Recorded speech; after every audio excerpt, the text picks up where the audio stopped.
Ah, ok. Podemos começar então?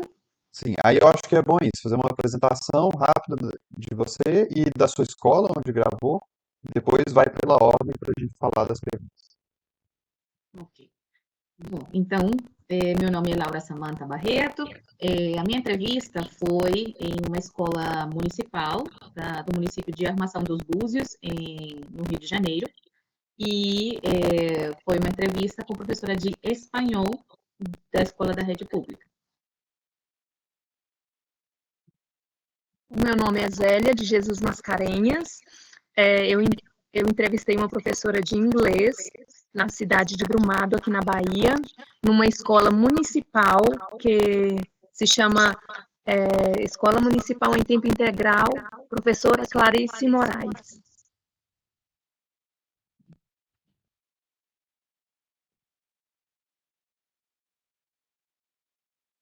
Luiz? Alisson? Sou eu? Oi. Meu nome é Alisson, eu sou professor também do Programa de Ensino Integral da Escola Estadual Francisco Ferreira de Freitas, em Serra Azul, fica perto de Ribeirão Preto. E foi onde eu entrevistei a professora de inglês, porque não tem professor de espanhol na escola, Julita, Julita Ferreira. E ela é professora de inglês há muitos anos, há 25 anos, e foi lá que eu entrevistei ela. E é isso.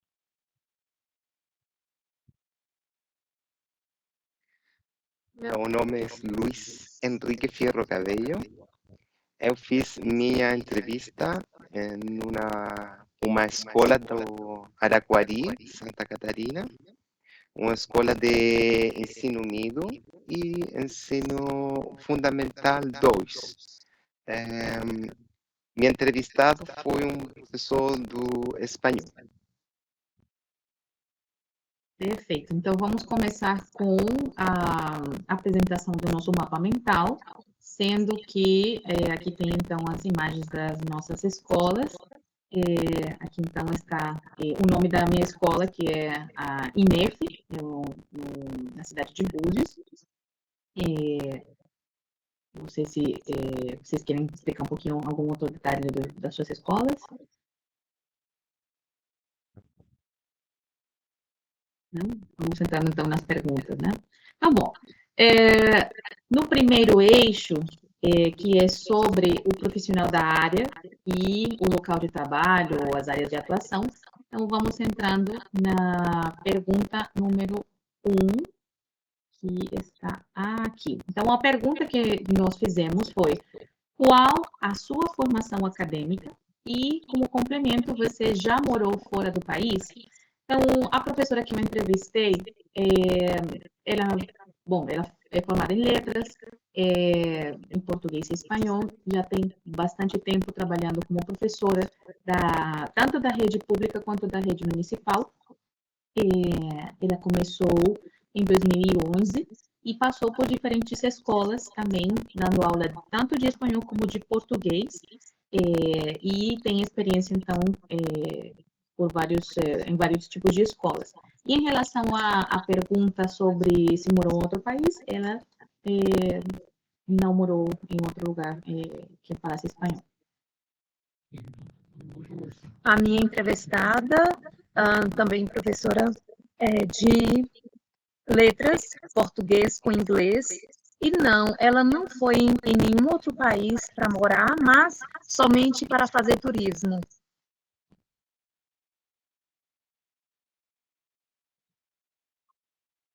Isso? É porque as nossas telas estão ao contrário aqui na ordem, eu sou o terceiro, na verdade. Então, a professora que eu entrevistei, ela tem 25 anos de ensino de língua estrangeira. A maior parte do tempo ela atuou em ensino de escola de idiomas e já morou muito tempo fora, morou 7 anos fora, 3 anos nos Estados Unidos e 4 anos na Inglaterra. E depois voltou, né? E agora ela é professora, já trabalhou em empresa também, mas agora ela é professora do ensino, né, da escola que a gente tem, a escola PEI, então Enfim, é um ensino de programa integral, né? E ela é professora do ensino fundamental. Eu sou professor do ensino médio lá nessa escola. É isso. Mi entrevistado es un profesor, y recuerda la pregunta de su formación académica, él es graduado en letras, en artes y en pedagogía, y además cuenta con algunas especializaciones como en educación especial, gestión escolar, supervisión escolar y orientación escolar. Y en la actualidad se encuentra cursando una especialización en enseñanza de lengua extranjera de español. En la actualidad lo que él está realizando es su labor docente, es la enseñanza del idioma español. Y con respecto a si ha morado en otro país, sí. Moró o vivió en Chile durante 12 anos. Ok, então, bom, vamos continuar então com a segunda pergunta do eixo 1, que fala o seguinte: quantos anos já leva de experiência profissional no ensino de língua estrangeira e especifique onde atuou nesses anos? Então, a entrevistada, a pessoa que eu entrevistei, na verdade, foi desde 2011 que ela trabalha em escolas da rede pública, como já comentei, escolas da rede privada e em cursos de idiomas, sendo que a área que ela tem mais especialidade é na parte do ensino fundamental e, com as turmas assim, do sexto ao nono ano. Mais ou menos em resumo o que ela falou sobre a sua experiência. Bem, e já a minha entrevistada, ela tem mais ou menos 25 anos de experiência nas modalidades de ensino fundamental 1 e 2 e também no ensino médio. Hoje, ela só atua com fundamental 2 e o ensino médio e também na educação para jovens e adultos. A minha entrevistada também tem 25 anos de experiência, né? Como eu acabei falando, adiantando a primeira pergunta, e ela hoje dá aula só no ensino fundamental, no programa de ensino integral de São Paulo. Só que ela já deu aula em escola de idiomas, já deu aula no exterior também, deu aula até para português para estrangeiros na USP também. Então ela já trabalhou em diversos setores aí da língua estrangeira. En el caso de mi entrevistado, él solamente en el ámbito de idiomas extranjeros son 13 años de experiencia, de las cuales 9 años fueron en una escuela de idioma, pero enseñanza del idioma portugués a chilenos, porque estaba viviendo en Chile en ese momento, y en los últimos 4 años en español, ¿sí? En escuelas de red pública. Ok, muito bem. Bom, vamos então continuando com os eixos. Vamos para o eixo número 2. O eixo número 2, então, são as ferramentas de uso profissional docente e ou do gestor educacional. E aí, então, temos a primeira pergunta desse eixo, que é o número 3, que são: quais recursos didáticos você mais utiliza para tentar atingir as competências e habilidades previstas pela BNCC na área de linguagens e ensino de língua estrangeira? Então, bom, a minha entrevistada falou que ela trabalha com as 4 habilidades, sendo o seguinte, que uma dos pontos que ela mais ressalta durante a entrevista, que é a questão de a nova reforma que a gente ouvirá em outro ponto, mas que com a reforma do ensino fundamental e ensino médio, o tempo reduziu muito e que não dá para trabalhar muito o conteúdo durante as aulas. Então, o que ela faz é dividir as 4 habilidades e trabalhando uma habilidade diferente em cada aula, focando na repetição, de vocabulário, a pronúncia, e tentando também trabalhar através de alguns projetos que ajudem os alunos a praticarem, a sentirem mais perto deles, da realidade deles, a língua. Então, ela tenta explicar através de projetos culturais, através de diferentes tipos de leituras, de atividades de compreensão auditiva, etc., para poder trazer um pouco mais a realidade deles, por exemplo, com músicas, que eles também trabalham bastante. Bem, a minha entrevistada utiliza textos, livros, também música, e muito da metodologia ativa no sentido de perguntas e respostas, e alguns materiais é produzido por ela, além do livro, né, didático que ela utiliza na escola, alguns materiais ela mesma elabora, de acordo com o tema ou de como o conteúdo está sendo trabalhado na sala de aula. E a minha entrevistada, ela usa mais aula dialogada, né, que fazendo perguntas para os alunos e para eles responderem. E slide, né, usando o kit multimídia. O kit multimídia é basicamente uma televisão que fica em cima do quadro, da lousa, né, e conectada ao notebook, né. Então, você consegue passar slide, enfim, até trechos de música, essas coisas. Ela falou que isso aí é mais difícil porque os alunos têm dificuldade de entender com música, de prestar atenção, principalmente quando a sala está cheia, né, 40 alunos, enfim. E usa apostila também. Só que a apostila, né, é bem fraquinha, assim, a apostila da Receita Estadual de São Paulo, do Currículo em Ação, ela é problemática, assim, ela não é muito adequada ao nível, né, divergente, assim, entre os alunos lá da sala.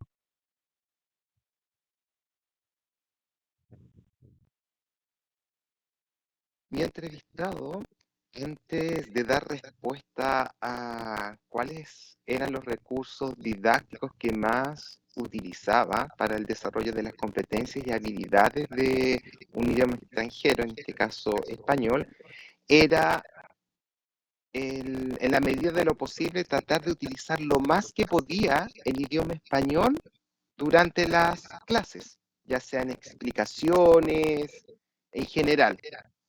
Y dentro de ese espacio de clase, usar la tecnología para así también trabajar otra competencia de autonomía, pensamiento crítico, al solicitarles a ellos que hicieran ciertas investigaciones, averiguaciones respecto de las culturas que estudian durante la enseñanza del idioma español.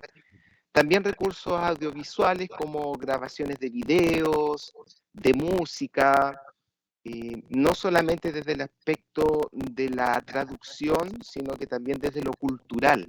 Las diferencias lingüísticas de cada idioma a través de las letras de las canciones que representan también una contingencia de un pueblo en específico, dependiendo del origen en este caso, del artista. También comentaba que en la escuela se realizaban planificaciones multidisciplinares, como por ejemplo salidas a terreno enfocado en puntos turísticos, en donde participaban con otras áreas de lenguaje como portugués, inglés, además de educación física, artes y claramente español. Estas salidas eran planificadas de manera estratégicas, y además la utilización de contingencia nacional en revisiones de noticias para hacer comparaciones de cómo son expresadas en diferentes culturas de habla hispana, como también qué tipo de información es la que se presenta a través de los medios de comunicaciones, como también noticias relacionadas con el ámbito turístico, las cuales les sirven a los estudiantes específicamente para montar estos proyectos de investigación en el campo de trabajo que se les solicita. Muito bem.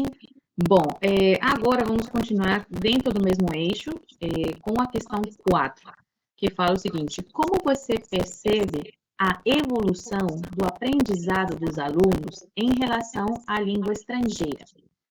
A professora entrevistada relatou que ela tenta também, nesses projetos que ela vai fazendo, ela pede que os alunos, de alguma forma, produzam algum tipo que tenha um produto de criação nesses projetos. Ela relatou de um exemplo que ela pediu para apresentar as praias que tem na cidade de Búzios, e que com essas apresentações eles tinham que fazer uma apresentação mais não somente das praias de forma física, mas tudo o que envolve a parte turística e todas as informações também culturais. Ela disse que quando eles fizeram essa atividade, eles tiveram uma preparação prévia com vocabulário, com estruturas, enfim, e que no momento de eles se apresentarem, nem eles percebiam o quanto que eles já sabiam. Então, que foi muito gratificante para eles perceberem, dentro dessa atividade, que eles eram capazes de explicar pontos específicos turísticos, informações culturais e também, em outras situações também ela relata que os alunos contam para ela que, por exemplo, no cinema, que no mercado central da cidade, na parte mais turística, eles conseguem entender, por exemplo, falas de pessoas turistas que estão na cidade e que eles conseguem entender uma ou outra palavra, mesmo eles não interagindo com eles. Ela falou também de vocabulário que ela ensina para eles, por exemplo, de comida, que ela pediu para eles elaborarem um cardápio e que também eles conseguem, dentro das interações que eles têm na cidade com turistas chilenos, com turistas argentinos, etc., que eles conseguem também entender um pouco desse vocabulário visto em sala. Então, essa seria mais ou menos a evolução que eles percebem.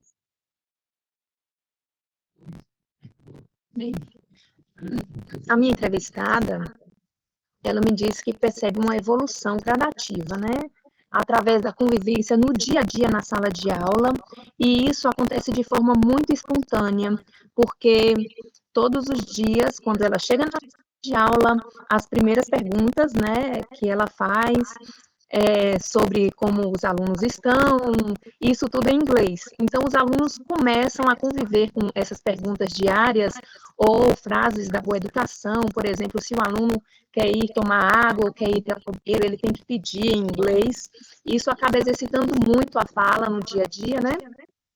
E ela também percebe através das avaliações que são feitas na escola, como testes, provas, e que os alunos conseguem evoluir bastante dessa forma também.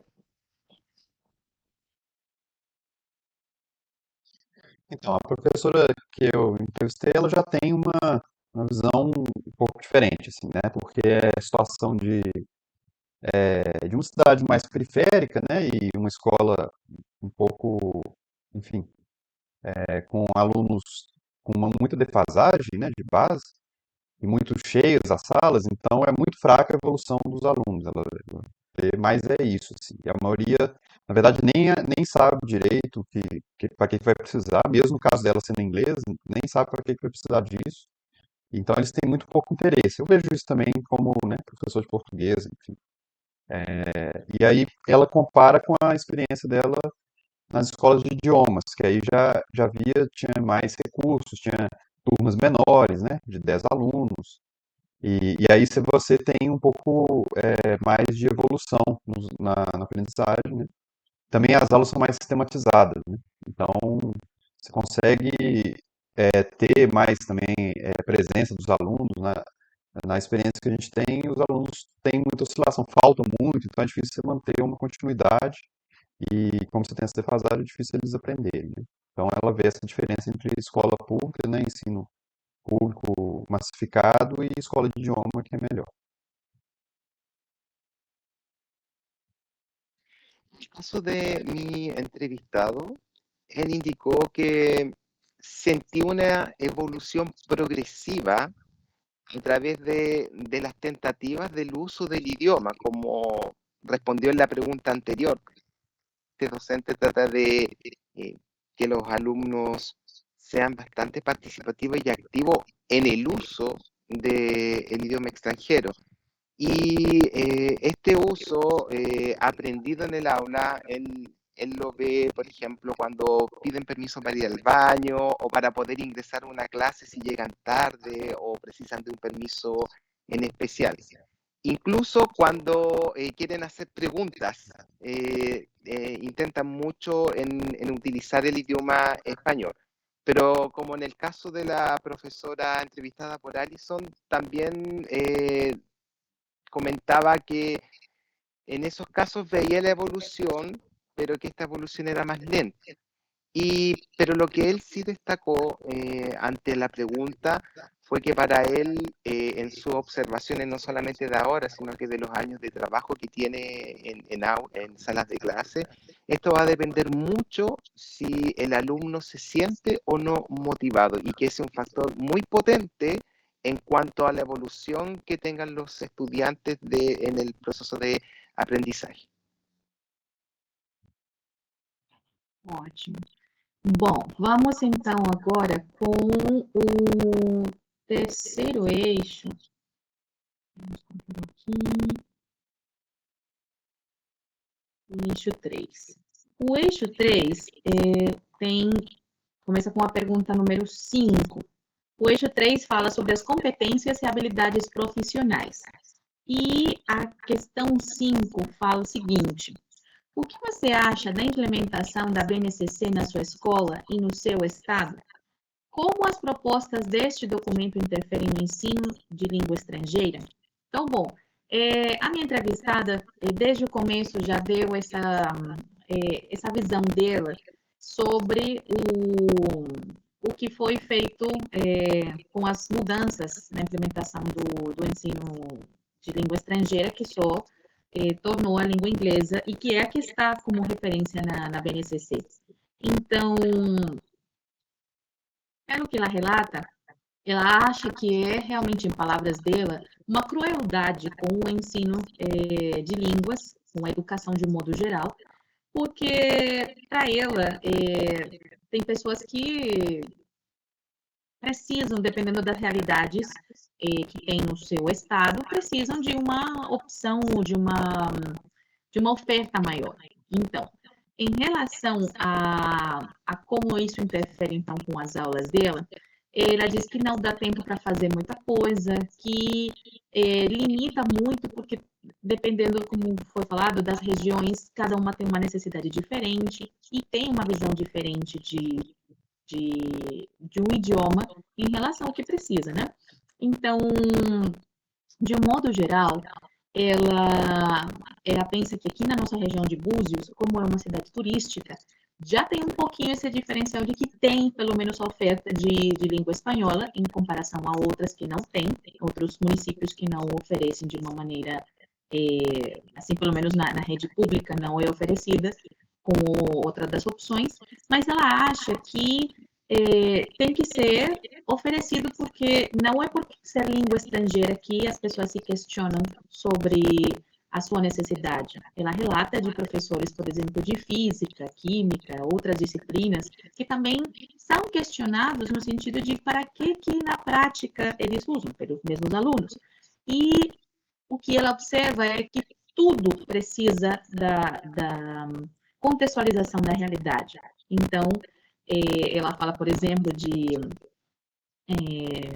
aulas de física, que também são questionadas de como que na prática realmente podem ser usados. Então, que esse argumento dos alunos de verem essa utilidade prática na realidade é uma conexão direta de como a BNCC não está atingindo os objetivos e as necessidades que tem nas regiões. Bem, no meu caso, de acordo com a minha entrevistada, ela me deu uma resposta muito positiva, porque ela é professora de inglês, então, para o lado dela, foi um bom sentido, né? ela disse que, no caso dela, isso reforçou o hábito de trabalhar a língua inglesa nas 4 modalidades, tanto em falar, quanto em ouvir, ler ou escrever. Então, para ela não sofreu impacto por ser professora de inglês.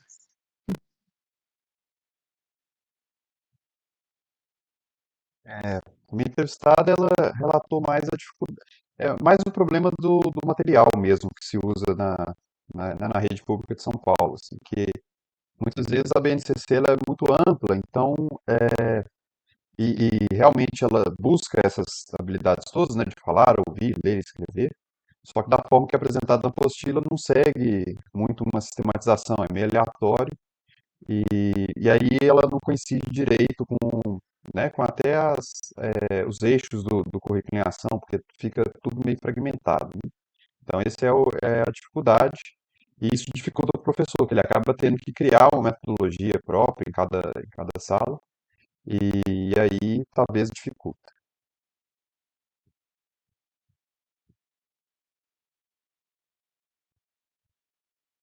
En el caso del cuarto entrevistado, la percepción es que esta implementación es bien concreta porque está dirigida a los puntos necesarios para una alfabetización de una nueva lengua, hablándolo como lengua extranjera en general.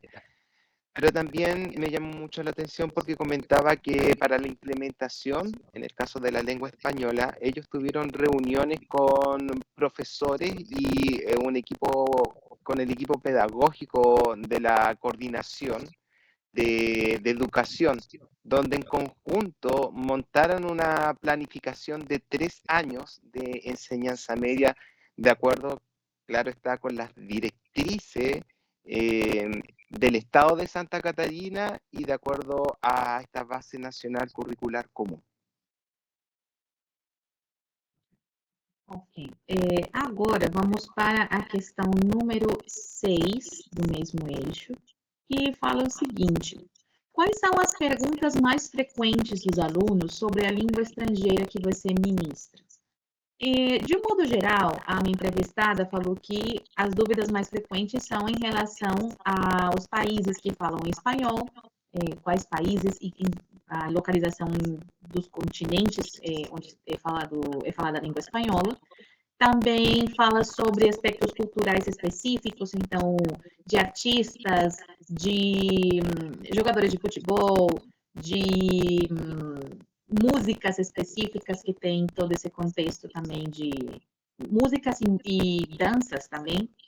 E ela fala também um pouco sobre como também artistas brasileiros se abrindo ao mercado da língua espanhola, também ajudou muito esse interesse dos alunos, como, por exemplo, no caso da Anitta, que, ao começar também com músicas em espanhol, também abriu um pouco essa parte da língua espanhola com o interesse deles. Isso por uma parte. Então, isso também em relação a coisas culturais, por exemplo, em relação à comida, em relação a aspectos específicos de costumes, mas de um modo geral, sobre os países específicos, a cultura e questões de costumes que eles têm mais dúvida.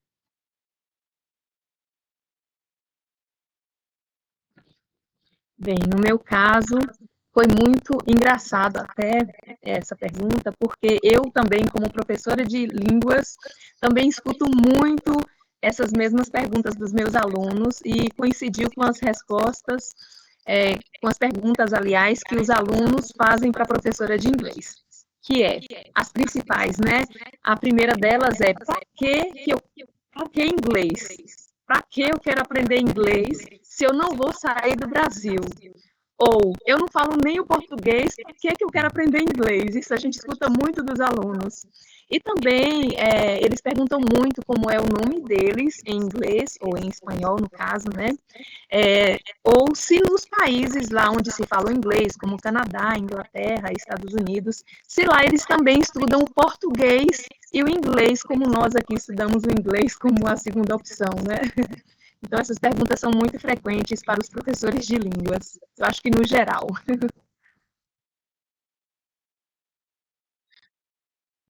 É a mesma coisa mesmo que, né, a Laura, a Samantha falou, a Zélia também, porque os alunos têm essa dificuldade de saber para que vai precisar de línguas, e incluindo a língua materna, né, a língua português.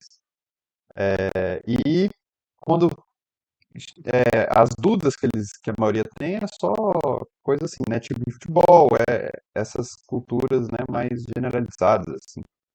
Time de futebol, jogador de futebol, ou filmes, um pouco de filme, né? E inglês informal, né? Palavrão, enfim, de como é que fala uma coisa ou outra. E no máximo também trecho de música, né? Que aí isso aí costuma ser os alunos já um pouquinho melhores, mais interessados, né? Que quer saber assim, o que essa música significa, né? Em termos de letra. Então é isso.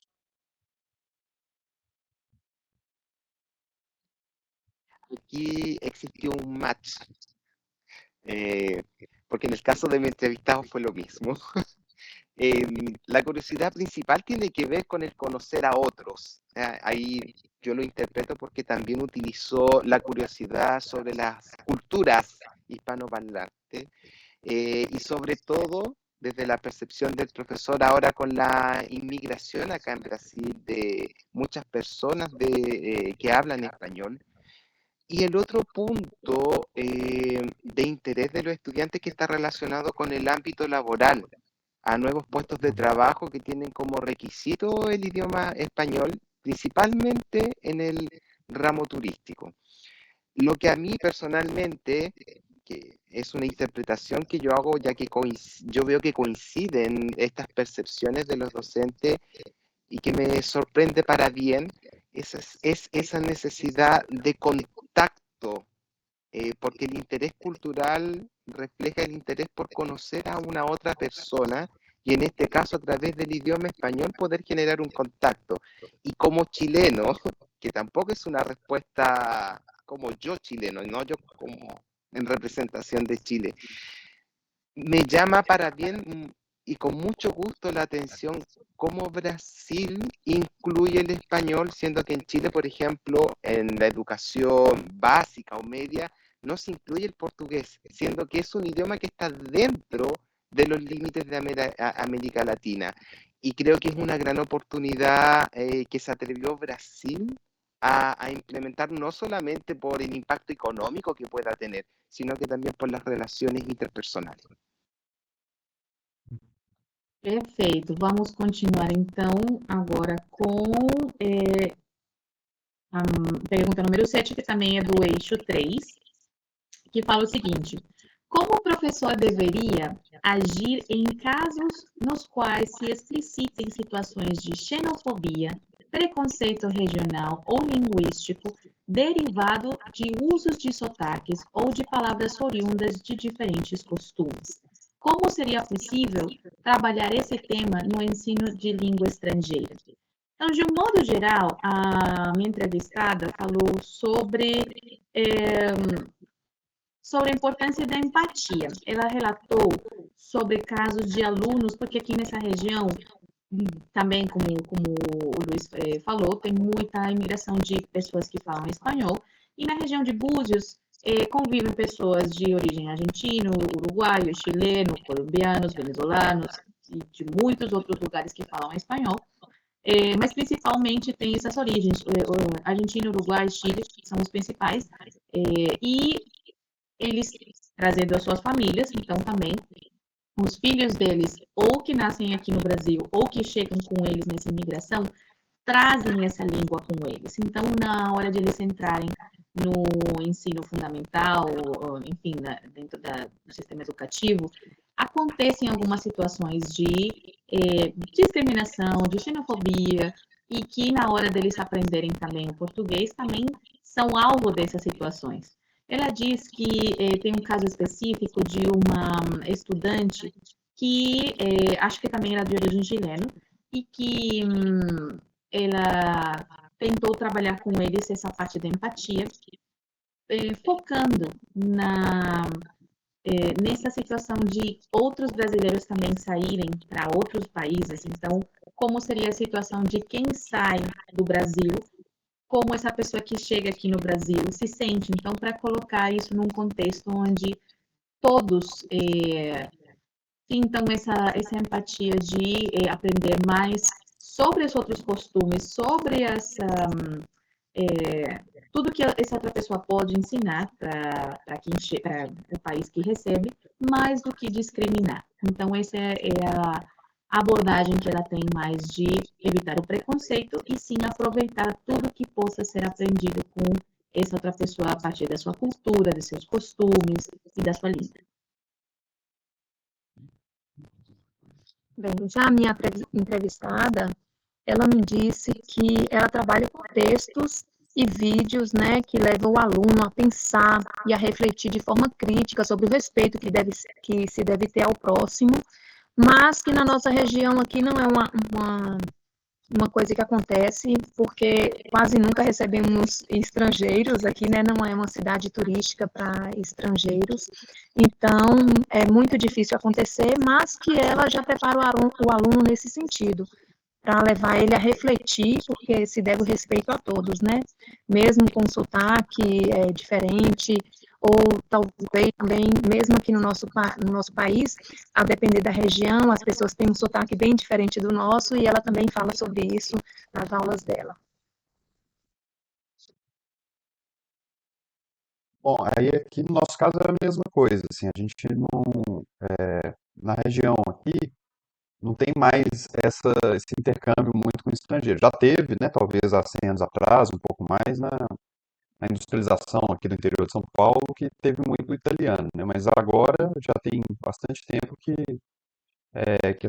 essa região se desenvolve meio que por si só e não tem muito intercâmbio, enfim, é bem interior de São Paulo, não tem essa relação. Mas aí a professora que eu entrevistei, ela teve muita experiência no exterior, morando na Inglaterra e nos Estados Unidos, que aí você tinha turmas mistas, assim, aí com gente do mundo inteiro, né, de, enfim, africanos, orientais, que é mais difícil ainda, né, você tem japoneses, enfim, tentando aprender a língua, e aí você tem situações né, que é mais do que sotaque, assim, aqui o máximo que a gente poderia ter é algum sotaque, mas nessas situações, né, de Inglaterra e Estados Unidos, você pode ter dificuldades de entendimento e pode ter um certo bullying, né, sei lá, ou preconceito com a dificuldade dos estrangeiros de falar a língua, né. Então, nesse caso, ela disse que o professor deveria, né, intervir, assim, ajudar, né, conscientizar os outros para não deixar, enfim, a situação escalar, né, e virar um bullying mais problemático, assim, deixar, né, e ajudar, na verdade, as culturas a se entenderem, né, dessas situações de diferença de língua e de sotaque ser mais um enriquecimento cultural ao invés de ser um impeditivo ou algo negativo, né? Então é isso.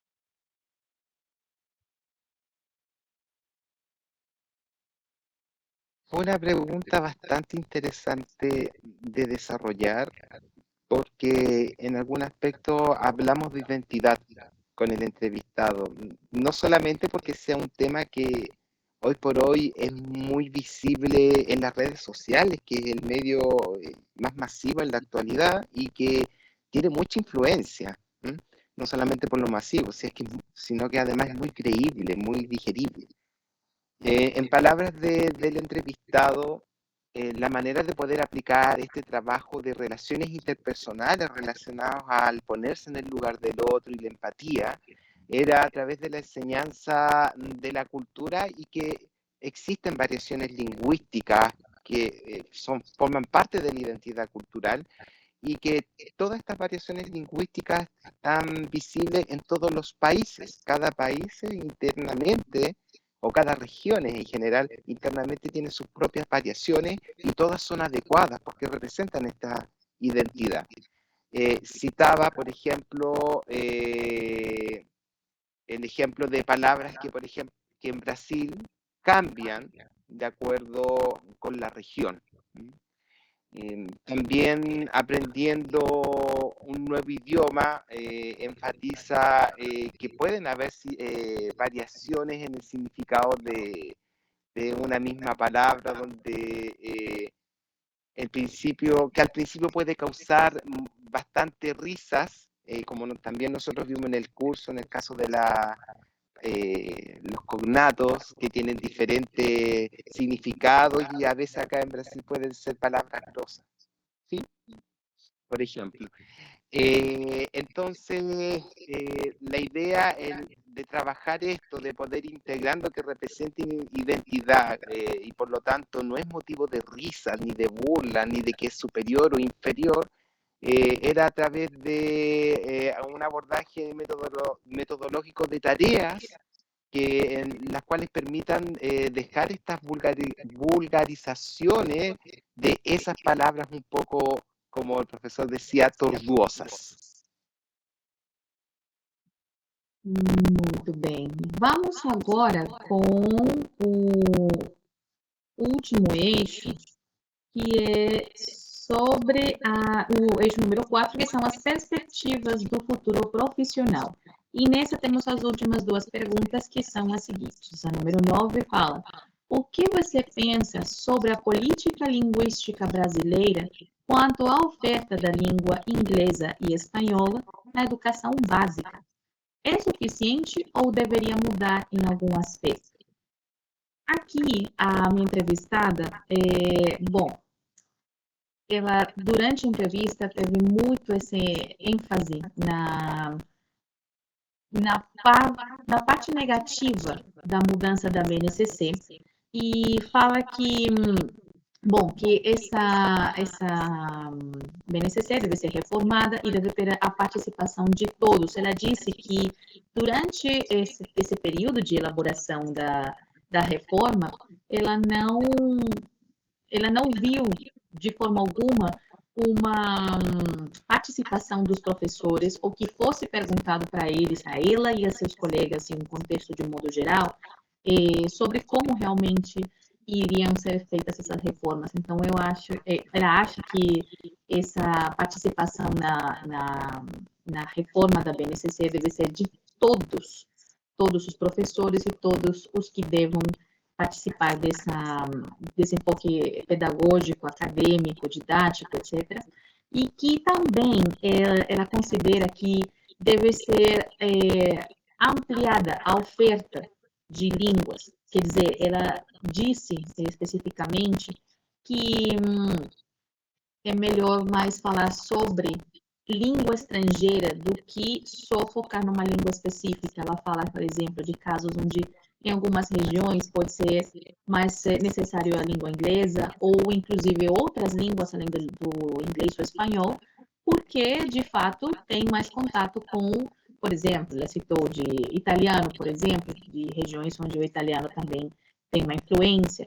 Então, de um modo geral, ela diz que é melhor focar na língua que a região precisa e não impor uma língua que, no caso da língua inglesa, ao modo de ver dela, era talvez não trabalhada de uma maneira profunda. E ela falou o seguinte, por exemplo, as pessoas que têm a oportunidade de ir para Disney, ela citou especificamente isso, vai e pode ser que use a língua estrangeira, mas ela falou assim, na região, por exemplo, onde está a Disney, não tem pessoas que falam inglês porque a região está habitada por pessoas que falam espanhol. Então, de um modo assim, mais geral, ela diz que ela acha que uma língua que deve ser ofertada tem que estar mais alinhada com as necessidades da região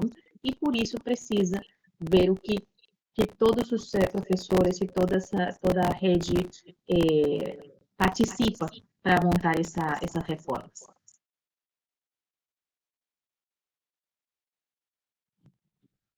Bem, a minha entrevistada me respondeu que está mudando, mas que ainda há muito para se conquistar.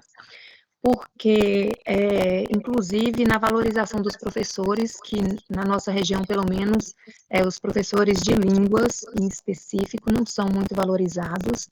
Inclusive, aqui na nossa cidade, não temos o espanhol obrigatório no ensino médio, e é ofertado espanhol somente nas escolas particulares. E como ela é professora de inglês, para ela não vê muita dificuldade nesse sentido, porque o inglês já é obrigatório em todas as escolas, tanto no médio quanto no fundamental. Mas que ela acha que deve haver uma incrementação de novos idiomas, porque ao invés de retirar o espanhol da obrigatoriedade, deveria manter e incluir outros, inclusive, né? Bom, a professora que eu entrevistei, ela acha que é realmente muito pequena a oferta, né, de espanhol e, e o inglês, apesar de ser obrigatório, ele deveria ter mais aulas, que não costuma não ser suficiente. Na nossa escola, por exemplo, ela tem 2 aulas de inglês só por semana com cada turno, e aquelas turmas, né, super lotadas e tal, então é muito difícil ensinar. Em 2 aulas tem que fazer ainda chamada, tem que fazer, né, pôr os meninos quietos, pôr, enfim. Então demora uns 15 minutos só para eles começarem a fazer silêncio e já passou quase a aula inteira. Então você tem meia hora, na prática 1 hora só por semana, né? Tem meia hora de uma aula, meia hora de outra e é isso. Então é muito pouco, mesmo no inglês que é obrigatório. Agora o espanhol, né, deveria, então ter mais oferta, tanto de inglês quanto de espanhol.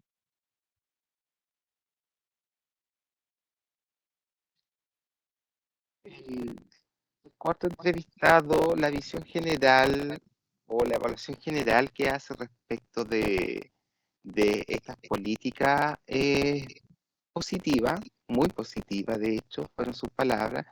No obstante, y que se relaciona con una de las preguntas anteriores, sí ve una carencia, pues, puesto que es muy difícil hacer una evaluación más adecuada o más cabal respecto a si efectivamente estas políticas son adecuadas a la circunstancia actual, ya que indicó que no pensaron, por ejemplo, en recursos básicos para dicha implementación, como por ejemplo diccionario, número de diccionarios para trabajar en, por ejemplo, la tecnología, específicamente si se quiere trabajar con TIC eh, para tener una mayor conectividad con el mundo entero, cómo es la conectividad en las escuelas, por ejemplo, y que por eso cree que se debe madurar aún más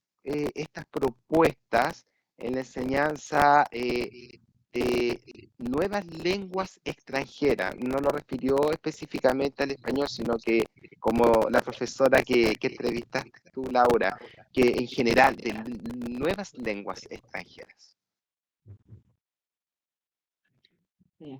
E para finalizar, então, Só uma temos coisa, Laura, faltou, acho que pulou uma pergunta.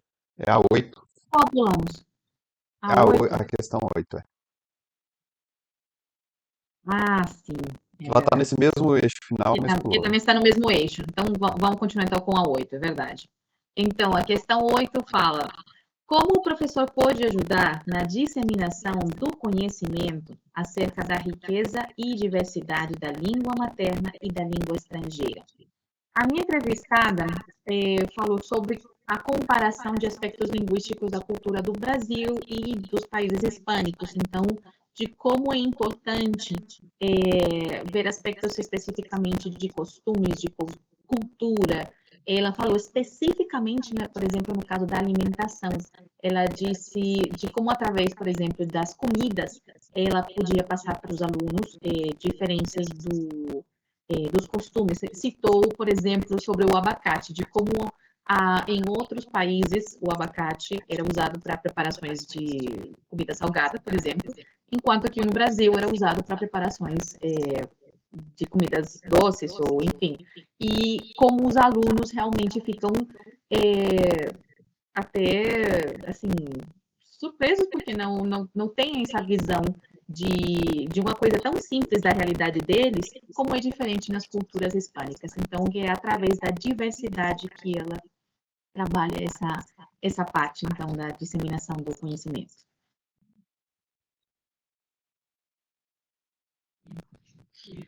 Já a minha entrevistada, ela me deu exemplos, né, de como ela utiliza essa situação que ela coloca muito em situações reais. E ela dá exemplos para os alunos de que, por exemplo, uma pessoa comprou um shampoo e ela não sabe ler inglês e de repente ela usou para um tipo de cabelo ou numa situação que ela não poderia utilizar e aí teve queda de cabelo. Então, que aprender inglês nessas situações reais do dia a dia, que também é muito importante. E que também ela fala muito sobre as culturas nos países, né, de língua inglesa, e também comparando aqui no nosso país, utilizando a nossa própria cultura, que é tão diversa dentro de um mesmo país. A minha entrevistada deu exemplos também de quando ela estava mais fora, né? Trabalhando, enfim, na Inglaterra e tudo, que funcionava mais, assim, que era grupos de fazer, né, grupos com temas culturais de cada país, principalmente assim, cada um fala do país de onde veio, né? No caso aí que você tinha um monte de estrangeiro na mesma sala, né? E aí fazer pesquisa então sobre os costumes, rodas de conversa, e tudo isso funcionava muito bem, né, na experiência que ela teve no exterior. Aqui ela tenta fazer um pouco disso também, né, na sala de aula, mas aí é mais complicado, assim, aí é mais pesquisa sobre a língua, sobre os costumes, né, da língua estrangeira, e aí alguns alunos participam, outros, enfim, não muito, né, então atrapalha um pouco os que querem participar, e aí essa é a realidade um pouco né, do ensino público.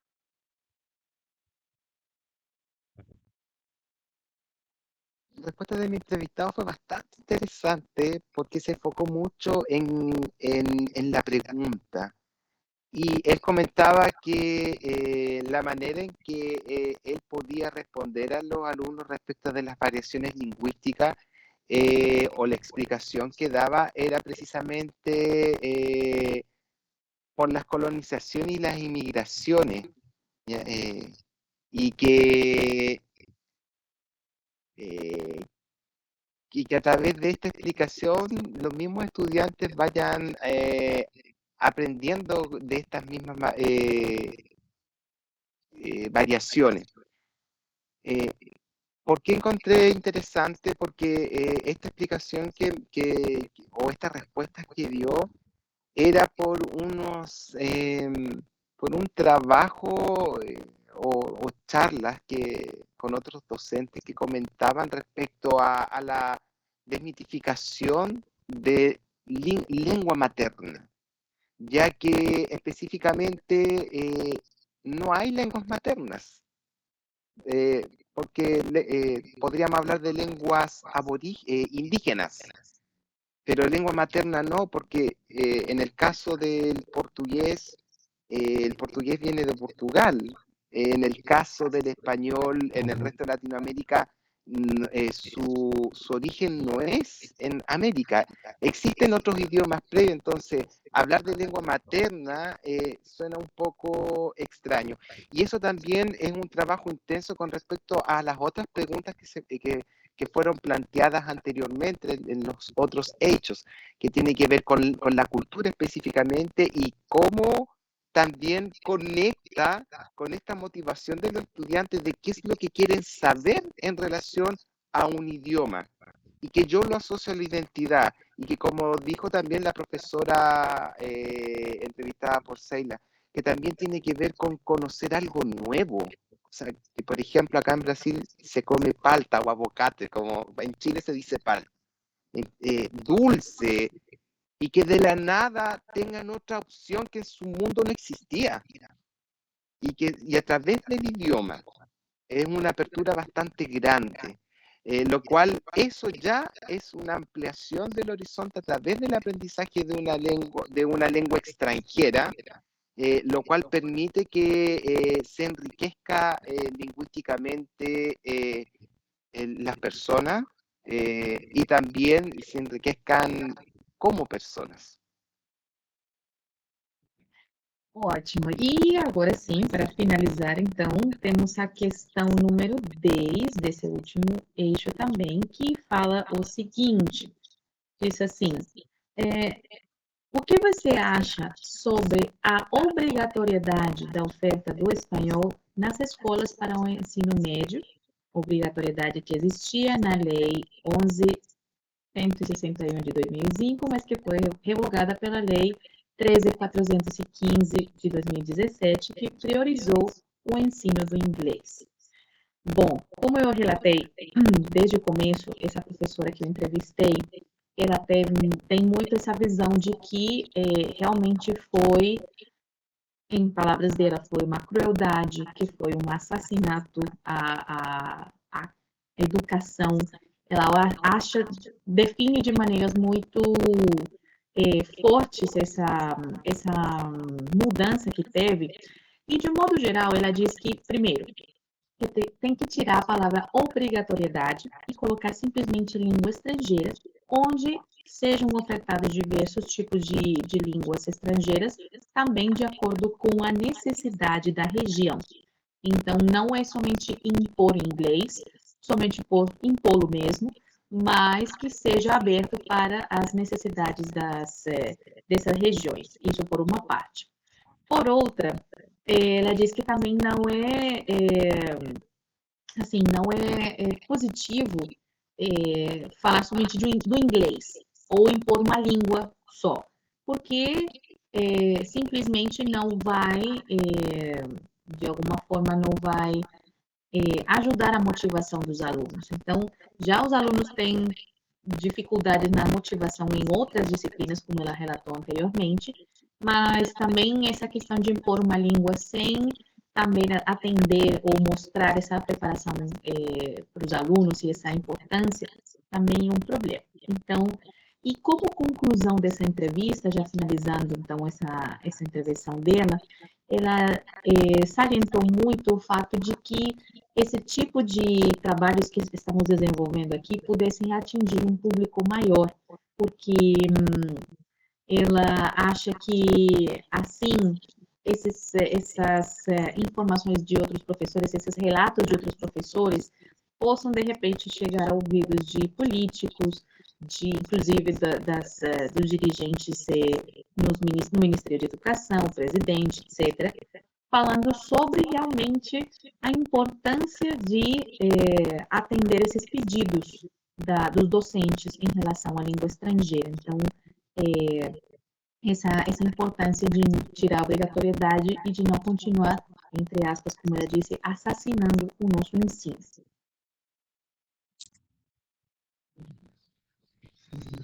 Bem, a minha entrevistada me deu uma resposta muito parecida com são 9, né, que são bem parecidas, e ela me disse que poderia manter o espanhol e não retirar, porque precisamos ampliar as nossas opções linguísticas e não reduzir, que já que o Enem, os vestibulares, eles dão a opção de o aluno escolher entre inglês, espanhol ou algum outro idioma, então por que retirar o espanhol da obrigatoriedade, né? Então, que isso é meio contraditório.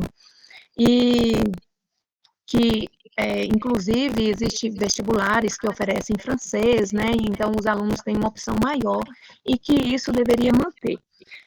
Como conclusão, falando com ela nos bastidores da entrevista, eu falei com ela sobre a dificuldade, né, de entrevistar um professor de idiomas e que nem todo mundo quer aparecer, né, e ela me disse, bem, que seria um prazer, né, que isso deveria ser mais divulgado, como Samantha falou, né, que deveria ser mais bem aproveitado, que todo mundo deveria entender, porque isso é um trabalho de crescimento que faz também o professor refletir sobre isso, sobre essas questões, sobre a sua metodologia, o que ele está utilizando, o que ele está aproveitando na sala de aula, que isso fez ela refletir muito bem também sobre a prática dela. E que bom que ela aceitou e gostou muito da nossa entrevista.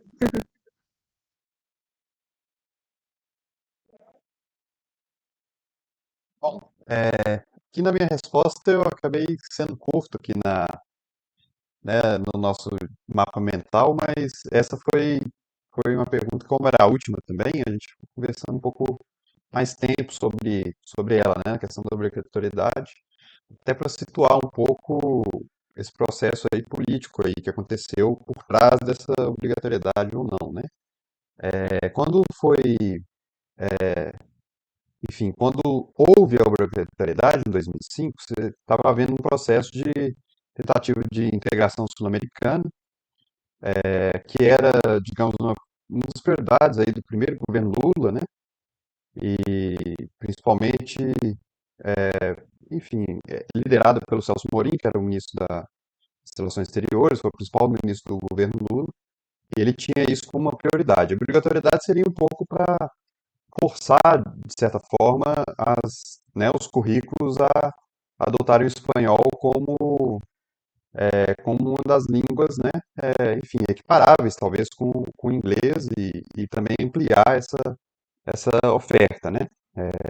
Inclusive, eu tive a oportunidade de entrevistar o Celso Amorim na casa dele sobre isso, assim, sobre várias questões. Eu produzi um documentário sobre o desenvolvimento brasileiro, e aí eu entrevistei o Celso Amorim perguntando um pouco disso, assim. Ele falou que era justamente essa intenção, né, que o Brasil voltasse mais os olhos para a América Latina, para a América do Sul, principalmente. Ele fala muito em América, integração de América do Sul, assim, ele não gosta de usar o termo América Latina, né, que vai até, enfim, a América Central, mas a América do Sul, então, seria a obrigação do espanhol seria um dos elementos dessa integração, né, cultural, econômica, enfim.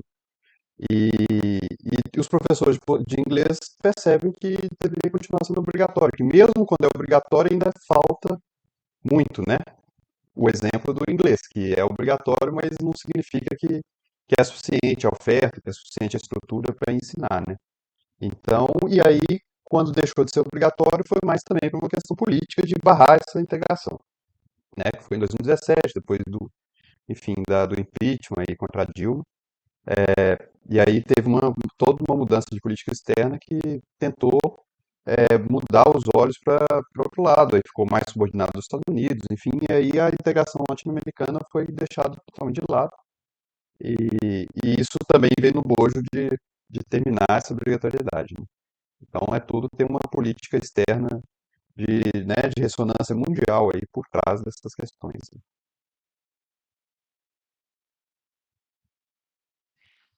Eso de mi entrevistado, él indicó que sí debiese existir una obligatoriedad con respecto a la enseñanza del español, pero antes de indicar el por qué debiese ser esa obligatoriedad, él destacó, o más que destacar, enfatizó cuál es la base para ello, puesto que Brasil tiene muchos vínculos económicos con otros países de América del Sur, ¿no? Pero no es solamente desde el aspecto económico que él lo habla, porque él hablaba de un desarrollo también personal y que tiene mucho que ver con todos los cuestionamientos que se hicieron anteriormente. O sea, aquí se ve que existe una línea que une a cada una de las preguntas que se le realizaron a los docentes. Entonces, como es tan importante estos vínculos, no solamente desde lo económico, es que la obligatoriedad generaría un nivel de compromiso, y ese nivel de compromiso lo que va a llevar es que se tengan que realizar propuestas, que se tenga que entregar realmente las herramientas para la adecuada enseñanza de calidad del idioma español. Porque si existe un compromiso, hay que trabajar por ese compromiso. Si no existe, tal vez no tengo esa obligación, por lo tanto, la calidad se puede ver afectada. Entonces, al haber un respaldo obligatorio, que no sé si hablar de castigo o no castigo, pero existe un compromiso y ese compromiso hay que cumplirlo. Y en relación a ello, me gustaría indicar que en general la percepción es que existen varios puntos en común. De todas maneras, nosotros como equipo vimos 4 entrevistados que reflejan las realidades de estas 4 instituciones, de estas 4 realidades, y que centrarse en las diferencias da para mucho análisis, al igual que centrarse en los puntos similares. Pero creo que por algo hay que partir y por donde se debiese comenzar son por los puntos en comunes para optimizar el trabajo, porque ya había un acuerdo. Y en relación a ello, los acuerdos están relacionados en la importancia de poder generar no de generar, sino que de fortalecer este vínculo con un otro y cómo nuestro mundo, como pueblo brasilero, se va a ampliar mucho más, se va a enriquecer mucho más, porque ya este país es un país muy rico en cuanto a lo que es variedad. Ok, então assim podemos finalizar a nossa apresentação, agradecendo pela atenção E dedos cruzados. a todos. Muito obrigado por sua atenção. Obrigada a vocês também. Vamos ver agora Podemos se. encerrar a gravação. Aí, vamos ver. Quantos